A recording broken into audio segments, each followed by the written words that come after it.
इस वीडियो के माध्यम से आज हम आप लोगों को बिहार बोर्ड वर्ग 8 अध्याय 11 सीधा और प्रतिलोम समानुपात, इसको अंग्रेजी में कहेंगे डायरेक्ट एंड इनवर्स प्रोपोर्शन। तो इसके बारे में हम कुछ बेसिक जानकारी शेयर करने वाले हैं, तो वीडियो को देखते रहिएगा लास्ट तक। तो चलिए इनको समझते हैं हम अपने कॉपी में।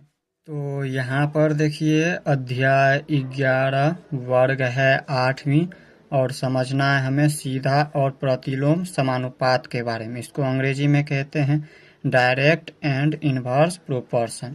तो देखिए इसमें दो चीज दिया हुआ है, पहला है सीधा समानुपात और दूसरा है प्रतिलोम समानुपात। तो सबसे पहले हम समझते हैं सीधा समानुपात क्या होता है। तो देखिए सीधा समानुपात इसको अंग्रेजी में कहते हैं डायरेक्ट प्रोपोर्शन। तो देखिए जब दो राशियां इस प्रकार परिवर्तित हो कि यदि एक राशि में वृद्धि होती है तो दूसरी राशि में भी वृद्धि होती है, या एक राशि में कमी होती है तो दूसरी राशि में भी कमी होती है, तब ये राशियां सीधा समानुपाती या अनुक्रमानुपाती कहलाती है। यहाँ पर लिख देंगे अनुक्रमानुपाती कहलाती है। जैसे इसको हम समझते हैं, यहाँ पर देखिए इसमें क्या कह रहा है, दो राशियां, मान लीजिए पहला राशियां x है और दूसरा राशियां y है। इस तरह से हमने दो राशि ले लिया। तो इसमें क्या कह रहा है, जब एक राशि में क्या हो वृद्धि होती है तो दूसरी राशि में भी वृद्धि होती है। मान लीजिए x राशि में अगर वृद्धि होती है तो दूसरा y राशि में भी क्या हो वृद्धि होती हो, और दूसरा यहाँ पर अगर x राशि में कमी होता हो, अगर यहाँ पर x राशि जो है इसमें अगर कमी हो तो दूसरा यहाँ पर y राशि में भी क्या हो कमी हो, तब जो है ये राशि हमारा क्या कहलाएगा, सीधा समानुपात या फिर बोल सकते हैं अनुक्रमानुपाती में कहलाएगी। जैसे इसको हम उदाहरण से समझते हैं, मान लीजिए एक कलम की कीमत है 5 रुपया, एक कलम का मूल्य कितना है 5 रुपया, तो यहाँ पर 5 कलम का मूल्य कितना हो जाएगा, 25 रुपया हो जाएगा। ठीक इसी प्रकार यहाँ पर 10 कलम का मूल्य कितना हो जाएगा, 50 रुपया हो जाएगा। ठीक इसी प्रकार अगर हम यहाँ पर 15 कलम ले लें तब कितना हो जाएगा, 75 रुपया हो जाएगा कलम का मूल्य।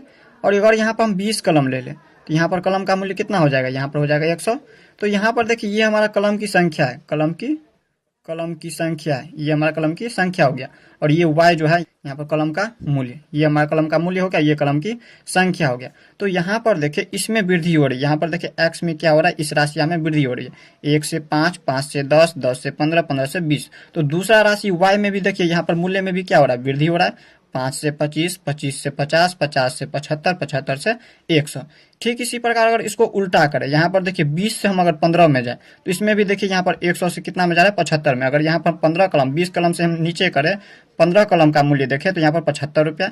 ठीक इसी प्रकार यहाँ पर 10 कलम का मूल्य देखें तो 50 रुपया। इसमें क्या हो रहा है, कमी हो रहा है। देखिए एक राशि में कमी हो रहा है तो दूसरा राशि में भी कमी हो रहा है, और एक राशि में अगर वृद्धि हो रहा है तो दूसरा राशि में भी क्या हो रहा है, वृद्धि हो रहा है। जब इस तरह से आ जाए, एक राशि में वृद्धि हो तो दूसरा राशि में वृद्धि हो, और एक राशि में अगर कमी हो तो दूसरा राशि में भी कमी हो, तब वो हमारा क्या कहलाएगा, सीधा समानुपाती या अनुक्रमानुपाती कहलाएगी। दूसरा यहाँ पर देखिए x बटे वाई बराबर बोल सकते हैं k। तो x बटे वाई बराबर k का मतलब क्या है, जहाँ k जो है एक स्थिरांक है, इसको अंग्रेजी में कहेंगे कांस्टेंट है। क्या क्या है, कांस्टेंट है। कांस्टेंट का मतलब ये जो है इसका x बटे वाई का मान जो है हमेशा समान रहेगा। जैसे यहाँ पर समझिए, यहाँ पर है x है 1, x कितना है 1, तो यहाँ पर लिख देते हैं 1 इसके लिए। और y कितना है यहाँ पर 5, तो y लिखेंगे 5। y यहाँ पर देखिए पहले एक बार लिख देते हैं x बटे में y, तो x है 1, तो 1 और बटे में y का मान कितना हो जाएगा 5, ये 5 है मूल्य, तो ये हो गया 5। देखिए दूसरा का इसी तरह से देखें तो सभी का मान जो है समान 1 बटे 5 ही होगा।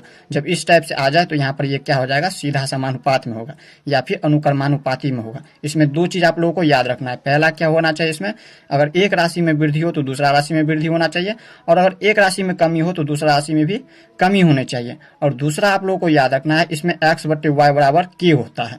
जैसे यहाँ पर देखिए x बटे वाई बराबर 1 बटे 5। अगर दूसरा देखें इसमें तो यहाँ पर देखिए कितना है, x बटे वाई बराबर कितना है 5 बटे 25, 5 बटे 25। और इसको हम काटेंगे तो यहाँ पर इसमें भी कितना हो रहा है, 1 बटे में 5। ठीक इसी प्रकार तीसरा यहाँ पर राशि मिले तो देखिए यहाँ पर है 10 और दूसरा है 50, तो x बटे में y, तो x कितना है 10, तो लिख देंगे 10, और दूसरा y कितना है 50, तो लिख देंगे 50। जब इसको काटेंगे तो 5 दहन के 50। यहाँ पर देखिए 10 एकान 10 और 10 पंचे के 50, इसमें भी कितना हो रहा है 1 बटे 5। इसी प्रकार ऊपर ले लेते हैं, यहाँ पर देखिए 15 और दूसरा 75, x बटे वाई बराबर कितना हो जाएगा 15 और बटे में 75, 15 बटे में 75। और इसको काटेंगे तो देखिए 15 एकान 15 और 15 पच्चे के 75, तो इसमें भी आ रहा है 1 बटे में 5। इसी तरह यहाँ पर इसको देखें तो यहाँ पर देखिए x बटे में y बराबर 20 बटे में 100, 20 बटे में 100। अब इसमें भी काटे तो 20 एकान 20, 20 पंचे के 100, यानी कि इसमें भी आ रहा है 1 बटे में 5। तो सभी में देखे 1 बटे 5 ही आ रहा है। x बटे y का मान कितना हो रहा है, 1 1/5 सभी क्या है समान अनुपात में है। जब इस तरह से सभी का समान अनुपात में हो जाए तो वो हमारा कांस्टेंट होता है, कांस्टेंट यानी कि एक स्थिरांक होता है। तो इस तरह से हमने आपको दो चीज बता दिया इसमें, पहला यहाँ पर यह अगर इसका मान बढ़े तो दूसरा का भी मान बढ़े, और अगर एक का मान घटे तो दूसरा का भी मान घटे, और दूसरा यहाँ पर x/y बराबर के, इस दोनों को आप लोगों को याद रखना। अब हम इसको जो है एक क्वेश्चन से समझते हैं। तो चलिए वीडियो को स्किप करके पहले क्वेश्चन को लिख लेते हैं, इसके बाद हम आगे आपको समझाते हैं। तो यहाँ पर देखिए क्वेश्चन दिया है, यदि एक स्कूटर 3 लीटर पेट्रोल में 96 किलोमीटर चलता है तो 320 किलोमीटर चलने के लिए इसे कितने पेट्रोल की आवश्यकता होगी। इसमें देखिए दो चीज़ दिया हुआ है, पहला यहाँ पर दिया है पेट्रोल और दूसरा यहाँ पर इनकी चाल दिया हुआ है। तो देखिए इसमें दोनों चीज़ को लिख देते हैं। इसको देखिए किस तरह से हल करेंगे, पहला लिखेंगे पेट्रोल और दूसरा यहाँ पर है चाल इनकी, दूसरा क्या दिया है चाल। तो इसको हम सारणी बना लेते हैं इस तरह से, इसमें जो है इसको सारणी बना लेते हैं इस तरीक़ा से, ये हो गया हमारा सारणी। तो देखिए यहाँ पर इसमें पेट्रोल को हम x मान लेते हैं और यहाँ पर चाल को y मान लेते हैं। तो देखिए यहाँ पर 3 लीटर पेट्रोल में दिया हुआ है, 3 लीटर पेट्रोल में ये कितना चल रहा है 96 किलोमीटर चल रहा है, इनकी चाल दिया है 96 किलोमीटर। तो इसमें आप लोगों को ज्ञात क्या करना है, इसमें निकालना क्या है। देखिए 320 किलोमीटर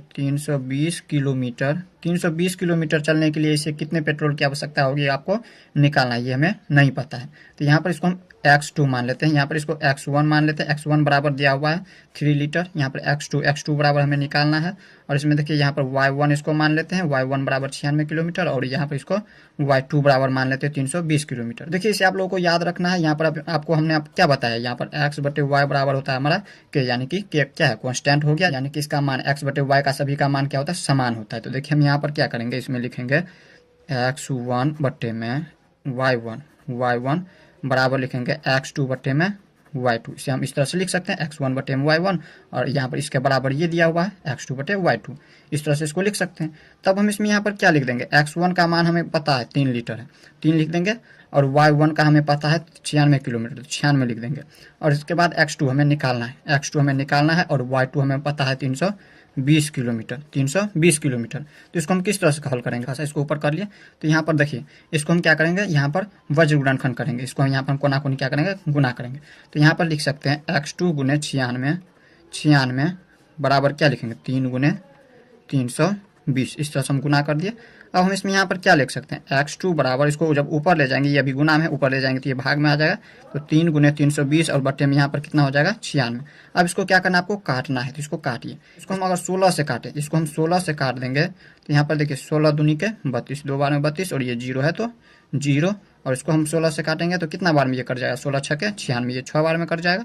अब इसको यहाँ पर काटे 3 से, तो 3 दूनी के 6, ये 2 बार में कट गया, और इसको 2 से काटेंगे दाहिने के 20, 10 बार में ये 20, यानी कि x2 बराबर कितना आ गया 10 लीटर हो गया। ये पेट्रोल दिया हुआ है 10 लीटर हो गया, यानी कि इसमें x2 में हमारा कितना निकल गया 10 लीटर हो गया। ये हमारा 10 लीटर में जो है यहाँ पर 320 किलोमीटर ये चलेगा। यहाँ पर आपको ये दिया हुआ था और ये निकालना था, तो इस तरह से हमने इनको निकाल लिया। तो इस तरह से हमने यहाँ पर समझ गया सीधा समानुपात यानी कि अनुक्रमानुपाती के बारे में। अब हम समझते हैं प्रतिलोम समानुपात क्या होता है। अब देखिए प्रतिलोम समानुपात क्या होता है। प्रतिलोम समानुपात को अंग्रेजी में कहते हैं इनवर्स प्रोपोर्शन। तो देखिए क्या होता है, जब दो राशियां इस प्रकार परिवर्तित हो कि यदि एक राशि में वृद्धि होती है तो दूसरी राशि में कमी होती है, या एक राशि में कमी होती है तो दूसरी राशि में वृद्धि होती है, तब ये राशियां प्रतिलोम समानुपाती या फिर बोल सकते हैं व्युत्क्रमानुपाती कहलाती है।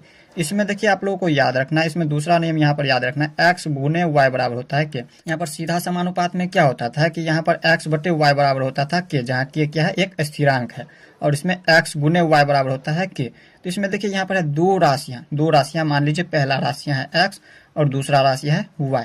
तो दो राशियां इस प्रकार परिवर्तित हो कि यदि एक राशि में वृद्धि हो, यदि एक राशि ये जो x है इसमें अगर वृद्धि हो तो दूसरी राशि में क्या हो कमी हो, दूसरी राशि में कमी होती है, या एक राशि में कमी होती है, या इस राशि में अगर कमी होती है तो दूसरी राशि में क्या हो वृद्धि हो, इस तरह से वृद्धि होती है, तब ये राशि हमारा प्रतिलोम समानुपाती या फिर व्युत्क्रमानुपाती कहलाती है। जैसे यहाँ पर समझिए, इसमें मान लीजिए एक मजदूर यहाँ पर जो है 20 दिन में काम करता है, किसी काम को 20 दिन में करता है, एक मजदूर किसी काम को 20 दिन में करता है। यहाँ पर इसको लिख लीजिए मजदूर, ये हमारा है मजदूर, और यहाँ पर ये काम है। तो यहाँ पर मान लीजिए एक मजदूर किसी काम को 20 दिन में कर रहा है, तो उसी काम को यहाँ पर 5 मजदूर मिल करके कितना दिन में कर लेगा, 4 दिन में कंप्लीट कर देगा, 5 के 20 हो जाता है। और अगर यहाँ पर इसमें मजदूरों की संख्या बढ़ा दे, 5 से अगर 10 कर दे, तो इसी काम को करने में ये मजदूर कितना दिन लगा देगा, 2 दिन में कर देगा। 2 दिन में यहाँ पर 10 दूनी 20 हो जाता है। इसी काम को करने में यहाँ पर 10 मजदूर लगा दे तो ये 2 दिन में काम कंप्लीट कर देगा। और अगर यहाँ पर हम इसी काम को यहाँ पर जो है, यहाँ पर एक मजदूर 20 दिन में काम कर रहा है और 20 मजदूर मिल जाए, अगर 20 मजदूर मिल जाए तो इसी काम को कितना दिन में कंप्लीट कर देगा, 1 दिन में कर देगा। तो यहाँ पर देखिए, इसमें देखें तो मजदूर की जब संख्या बढ़ रही है इस तरह से, तो यहाँ पर कामों की संख्या क्या हो रहा है, घट रहा है इस तरह से, 20 से 4, 4 से 2, 2 से 1। और अगर यहाँ पर देखें इसमें तो काम की संख्या अगर बढ़ा दी जाए, नीचा से देखें तो 1 से 2, 2 से 4, तो इसमें देखें यहाँ पर मजदूर की संख्या क्या हो रहा है, घट रहा है, 20 से 10, 10 से 5, 5 से 1। इसमें यहाँ पर क्या हो रहा है, इसका उल्टा हो रहा है। यहाँ पर देखिए जब मजदूर की संख्या बढ़ा रहे हैं तो काम की संख्या घट रही है, और जब यहाँ पर काम की संख्या बढ़ा रहे हैं तो मजदूर की संख्या क्या हो रहा है, घट रहा है। तो इस तरह से आप लोग समझ गए होंगे इस तरह। अब हम इसको जो है यहाँ पर देखिए, इसमें हमने आपको क्या बताया, एक्स गुने वाई बराबर के होता है। तो देखिए एक्स यहाँ पर लिख देते हैं, एक्स गुने वाई बराबर के होता है। तो एक्स क्या है, एक्स है 1, और गुने वाई कितना है, वाई है 20। तो यहाँ पर जब एक को 20 से गुना करेंगे तो 20, यहाँ पर 20 आ गया। फिर दूसरा को इसको भी गुना कर दीजिए, 5 को जब हम 4 से गुना करें, 5 गुने 4 करें, फिर भी यहाँ पर आ रहा है 20। 10 को जब हम गुना करें 2 से, तो 10 दूनी के 20। और यहाँ पर 20 को जब हम इस तरह सभी को देखिए गुना किए हैं, एक्स और वाई को गुना किए हैं, तो सेम आ रहा है सभी का। जो यहाँ पर देखिए 20 को भी हम यहाँ पर गुना करें, तो यहाँ पर 1 से गुना करें तो 20। तो यहाँ पर देखिए सभी का यहाँ पर मान कितना हो रहा है, 20 हो रहा है। तो यानी कि एक्स गुने वाई बराबर होता है के, यानी कि कॉन्स्टेंट होता है। तो इसको हमने यहाँ पर प्रतिलोम समानुपात भी समझ लिया। अब हम इसको एक क्वेश्चन से समझते हैं। तो चलिए वीडियो को इसी पर के पहले क्वेश्चन को लिख लेते हैं, इसके बाद हम आगे आपको समझाते हैं। अब देखिए क्वेश्चन दिया है, 10 मजदूर किसी काम को 2 दिन में करते हैं, उसी काम को 2 मजदूर कितने दिन में करेंगे। क्वेश्चन समझिए क्या कह रहे हैं। यहाँ पर पहला मजदूर दिया है और दूसरा यहाँ पर दिन दिया है। तो पहला लिख दीजिए मजदूर, मजदूर दिया है और दूसरा यहाँ पर दिया है दिन। इस तरह से हम क्या करेंगे, एक सारणी बना लेंगे। ये हो गया हमारा सारणी। तो यहाँ पर देखिए मजदूर को हम मान लेते हैं एक्स और दिन को मान लेते हैं वाई। तो यहाँ पर क्या हो जाएगा, इसमें देखिए पहला यहाँ पर 10 मजदूर, यहाँ पर मजदूर है तो 10 मजदूर किसी काम को कितने दिन में कर रहा है, 2 दिन में, 2 दिन में कर रहा है। तो यहाँ पर क्या कह रहा है, इसमें यहाँ पर कह रहा है उसी काम को 2 मजदूर, ये जो 2 मजदूर जो है कितने दिन में करेंगे, ये आपको पता लगाना है। तो देखिए हम इसको मान लेते हैं x1 बराबर हमें पता है 10, x2 इसको मान लेते हैं, x2 बराबर हमें पता है 2, इसको y1 मान लेते हैं, y1 बराबर 2, और इसको y2 मान लेते हैं, y2 बराबर हमें निकालना है। तो इसको हम किस तरह से निकालेंगे, यहाँ पर देखिए हमें पता है x गुने y बराबर को होता है के, जहाँ के क्या एक स्थिरांक है यानी कि कांस्टेंट है। तो देखिए हम इसमें क्या लिखते हैं, यहाँ पर इसमें हम लिखेंगे x1 गुने y1 बराबर हम इसमें लिख सकते हैं x2 गुने y2। इस तरह से हम इसको लिख सकते हैं, या फिर इसको हम ऐसे भी लिख सकते हैं x1 y1 बराबर x2 y2, क्योंकि यहाँ पर देखिए इसके बीच में कुछ भी नहीं है, इसका मतलब इनटू में यानी कि गुना में इस तरह से दिया है। तो हम इसमें देखिए ये हमें पता है, तो देखिए x1 हमें पता है, x1 हमें पता है 10 है, तो लिख देंगे 10, और गुना में y1 कितना दिया है, y1 यहाँ पर दिया है 2, तो लिख देंगे 2 बराबर में x2 हमें पता है 2 दिया है, तो लिख देंगे 2, और गुना में y1 क्या है, सॉरी y2 कितना है, ये y2 है, तो y2 कितना है, y2 हमें नहीं पता है, तो उसको लिख देंगे वैसे ही y2। अब हम देखिए इसमें आसानी से मान निकाल सकते हैं इसका। तो देखिए यहाँ पर 10 गुने 2 है, तो लिख दीजिए 10 गुने 2, और इसको बटा में लिख देंगे 2। अब ये जो है बराबर के ऊपर है, ये बराबर के ऊपर में क्या है, गुना में है, तो इसको जब नीचे लाएंगे तो ये क्या हो जाएगा, भाग में चला जाएगा 2, तो नीचे आया लेके तो भाग में आ गया, और ये y2 है तो इसको y2 वैसे ही रहने दीजिए, क्योंकि हमें y2 निकालना है। तो यहाँ पर देखिए ये 2 से ये 2 कट गया, तो इसमें बच गया 10 बच गया बराबर में y2। तो इसको हम क्या लिख सकते हैं, y2 बराबर 10 लिख सकते हैं। तो यहाँ पर देखिए इसमें जो है यहाँ पर हो जाएगा 10, y2 बराबर 10। तो यहाँ पर क्या कह रहा था, इसमें कह रहा था 2 मजदूर कितने दिन में काम करेंगे, तो 2 मजदूर जो है यहाँ पर 10 दिन में उसी काम को करेंगे। तो इस तरह से हमने क्वेश्चन को भी समझ लिया। अब नेक्स्ट वीडियो में हम लोग इनसे आगे देखेंगे, तो मिलते हैं नेक्स्ट वीडियो में, तब तक के लिए गुड बाय।